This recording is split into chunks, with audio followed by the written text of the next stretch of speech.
ഇറങ്ങുമ്പോൾ ഇനി കേരളക്കരയുടെ മൊത്തം ആശാനാവും ഇന്ദ്രൻ ചേട്ടനെന്ന് തോന്നുന്നു. ഇവിടെ സ്ട്രീറ്റ് നേരെ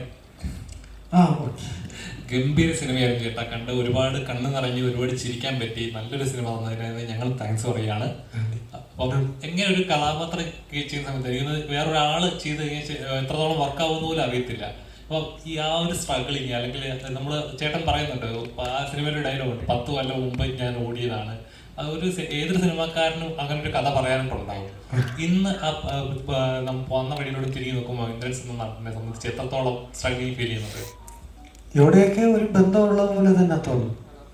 ഞാൻ കുറേ ആഗ്രഹിച്ചു, ഞാനിങ്ങനെ അസിസ്റ്റന്റ് ഡയറക്ടർ ഓടി എന്നൊക്കെ പറയുമ്പോൾ ഞാൻ ചെയ്തു പോകുന്ന കാര്യങ്ങളിലൊക്കെ തന്നെ എനിക്ക് അതുമായിട്ട് ബന്ധമുണ്ടല്ലോ എന്ന് തോന്നിപ്പോകും.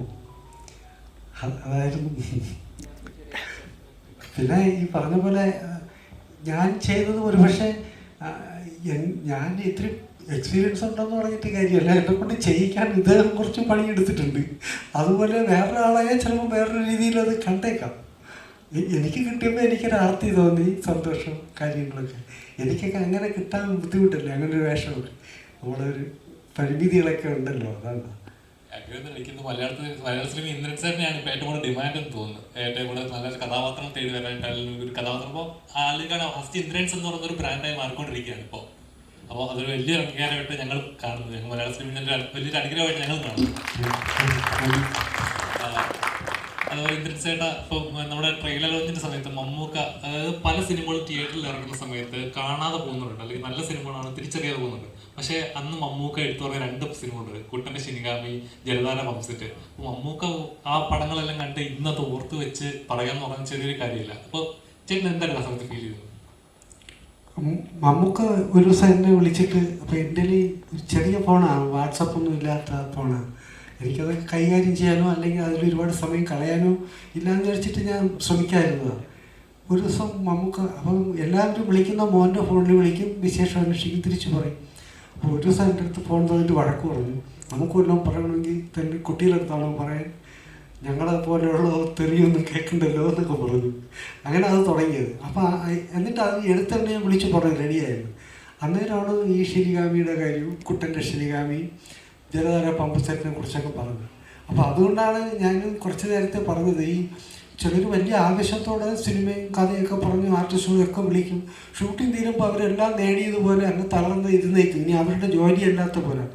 പിന്നെ എന്തൊക്കെയോ അതിനെക്കുറിച്ച് ഊറ്റം കൊള്ളുന്നതല്ലാതെ തിയേറ്ററിൽ വരുന്നവരെ ഷൂട്ടിംഗ് കഴിഞ്ഞ ശേഷമാണ് ഇപ്പം പണിയുള്ളത്. അത് 100 കാര്യങ്ങളാണ്. ജനങ്ങളിങ്ങനെ തിരക്കുടിച്ച് ഓടുന്നതിടയ്ക്ക് അവരെ ശ്രദ്ധ ക്ഷണിക്കുക എന്നുള്ള ഒരു വലിയ കാര്യമാണ്. അത്രയും സ്ട്രെയിൻ എടുക്കാൻ വയ്യ. അവർ പറഞ്ഞെന്തോ ചെയ്തു വെച്ച് മഹത്തര കാര്യം ഇനി എല്ലാവരും കണ്ടോളണം എന്നുള്ളൊരു ധാരണ പ്രകാരമാണ് മമ്മൂക്ക പറഞ്ഞ പോലെ ആ സിനിമകൾ പറ്റിൽ എത്താതെ പോകുന്നത്.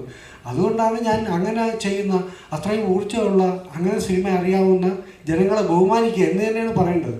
അങ്ങനെയുള്ളവരുടെ കൂട്ടത്തിൽ ചേരുമ്പോഴാണ് നമുക്കും ഒരു സമാധാനം. ചെയ്തതിന് അർത്ഥമില്ലാതായില്ല, അർത്ഥമുണ്ടല്ലോ, അതങ്ങനെ ആയിപ്പോയല്ലോ, ഇരുട്ടത്ത് നിന്നല്ലല്ലോ കൊഞ്ഞനം കാണിച്ചത്, നേരിട്ടല്ലേ എന്നൊക്കെ പറയാൻ തോന്നുന്നത് അങ്ങനെ വരുമ്പോഴാണ്.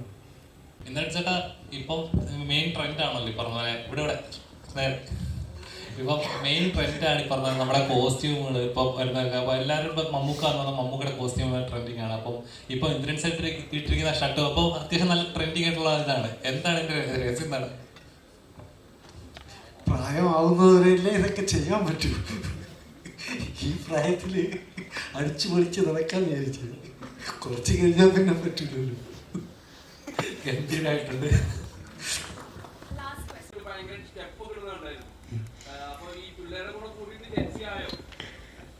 ഞാൻ പിള്ളേരുടെ കൂട്ടത്തിലാണ്. പ്രായമാകാനുള്ള സമയം കിട്ടിയില്ല ഇതുവരെ. ഞാൻ ഇവരെ പോലും കൂടെയൊക്കെ തന്നെയാണ്. പിന്നെ അന്തം വിട്ടാൽ എന്തും ചെയ്യും എന്ന് പറഞ്ഞ പോലെ അങ്ങ് ചെയ്തു പോകണതാണ്.